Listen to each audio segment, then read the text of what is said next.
What's going on today, everybody? So today we're taking these and adding these to make us some demon eyes. Let's get to it. First things first, pick out an LED strip. I'm using LED strips on these. There's plenty of other ways that you can go about doing this, but this is what I had laying around, and this is going to get the bike on the road faster. We're working on my motorcycle, but this will work for any projector setup. You just kind of got to figure out the best way on how to angle the LEDs so it catches the most light. So first things first, cut a strip of LEDs. Mine happen to be 4 of these sections long, so is where you can cut these LEDs and you can solder on to attach to each LED. Now this is a 50-50 LED, and they're the tight ones. I don't remember what the tight section is, but 4 sections, so there's 1, 2, 3, 4, and it seems to fit perfectly around what I'm trying to do what I'm trying to attach it to. So soldered up some ends. I made sure that they're facing kind of off to the side because this is going to wrap around, and this one actually has sticky on the back, which I'm going to beef it up a little bit with some super glue, but it does have that option. Okay, with the LED all soldered up and ready to go, and I know my length, we've got to actually get the projector out of the probably car or lens, however you have it. Mine is already out and sitting here, so this is what we're going to do. We're going to take it off, take it all the way out, and make sure that we can get to the inside of this bulb to put these LEDs around. Set the reflector aside, and we're going to have to take this shroud off because I want to get to the inside of the actual lens, because this has a bulb holder or a glass holder on this reflector housing, and then it has another shield around it for aesthetics. So we're going to take this shield off and get to the inside of it. So the very first thing you want to do is figure out how your bulb is going to react to LEDs. So I've got a small test strip of LEDs on, and it's the color that I want to use to try to figure out the best way to put these LEDs actually into the housing, because I wanted to initially put them right here, but it doesn't do anything. That would have been super convenient for me and easy to mount, and it actually turns out to be that the best light is going to be directly in the center, of course, but you can see the LED. So that's not going to work, and it's going to block the halogens.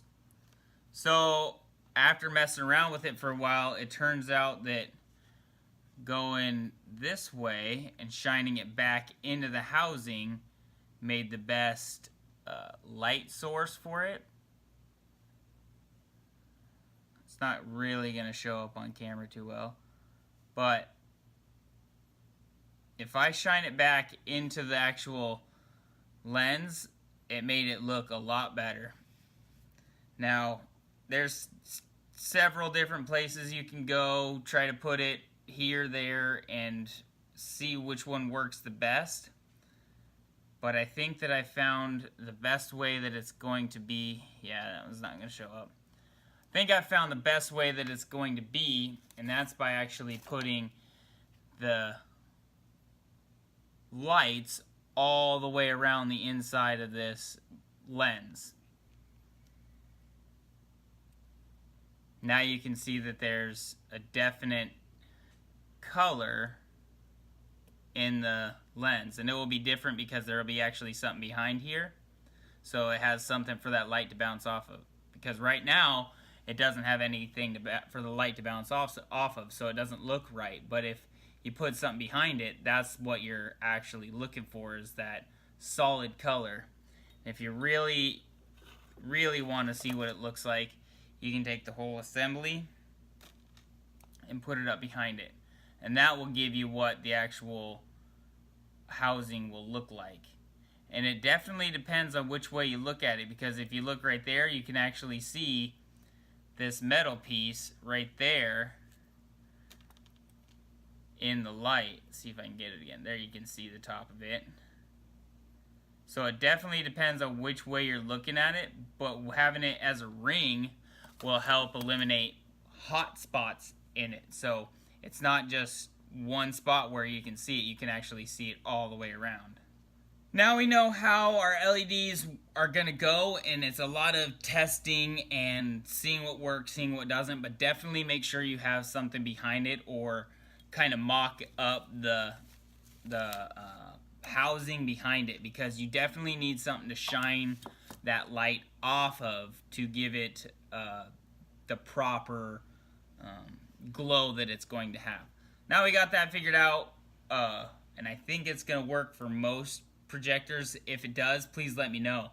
If it doesn't, let me know why, because I do know that not all glass is made the same. I know that some have different focal points and other stuff like that, but for this setup, this seems to be the best way that is going to work for me. So now we're going to do the same to this one, and first step is to disassemble this whole thing.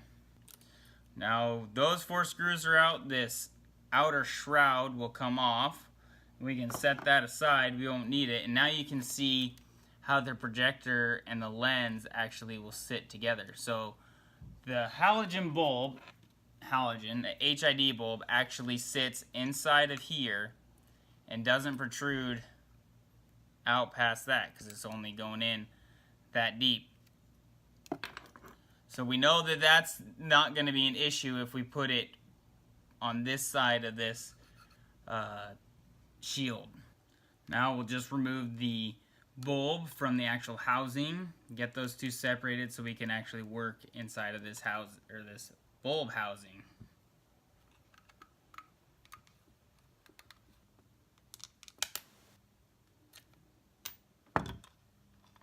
You had to be careful with that last screw because this piece, and this piece are all held together by those 4 screws. So now we can put these 2 aside and work in our bulb. So this is the area that we're working in. And this is what we want it to look like when we're done.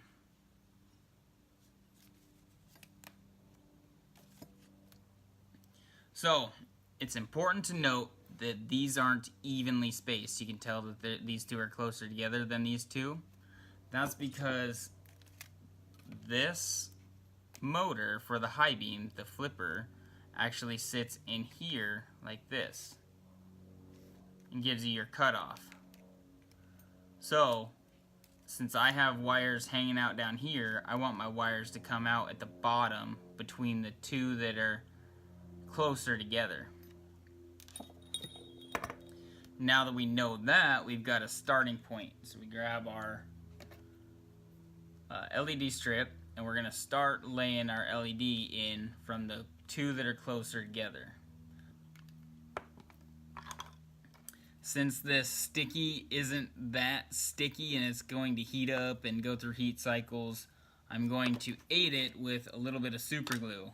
So dab a little bit of super glue in here, work your way around, make sure it's stuck, and then let it sit for a little bit to fully cure.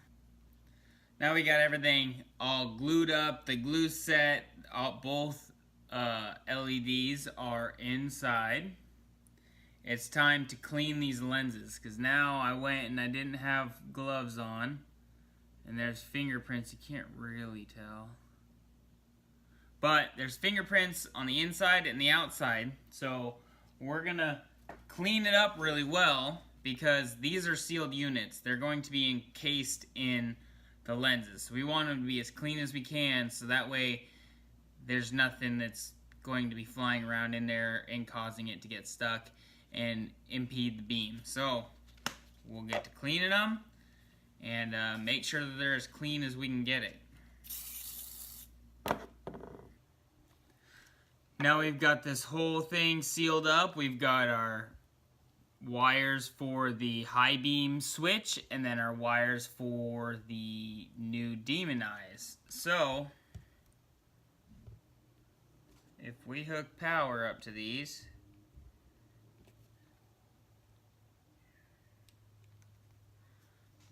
that's our demon eye.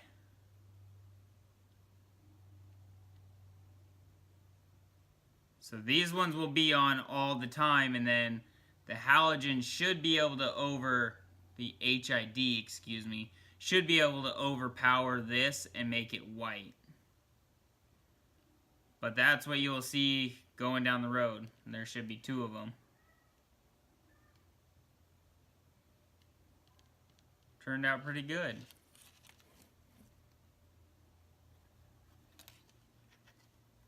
So it went from this to this. Well, that's it. Gotta install these, put them back in the bike, and that'll be done. That's how I'm going to do these demon eyes. I'll keep you updated. I'm kind of worried about temperatures since it is HID bulbs. I'm kind of worried about temperatures, but at the same time, my HIDs are only going to be running at night. I'm going to have it to where the lights are shut off and only these are running during the day. And then at night, I'll be able to turn my lights on and then my high beams on top of that. So these will be just kind of marker lights for driving around to make me visible. But with that being said, that's how I'm doing demon eyes, and I think that it's the best way that it's gonna be, because those are pretty bright all the way around no matter what angle you're looking at. When you have single LEDs, you have problems with hot spotting where it looks like this most of the angles, and like this it only one spot, one specific area. So that's how I'm combating it. It turned out really good. I'm really excited to see what it's going to look like in the actual bike.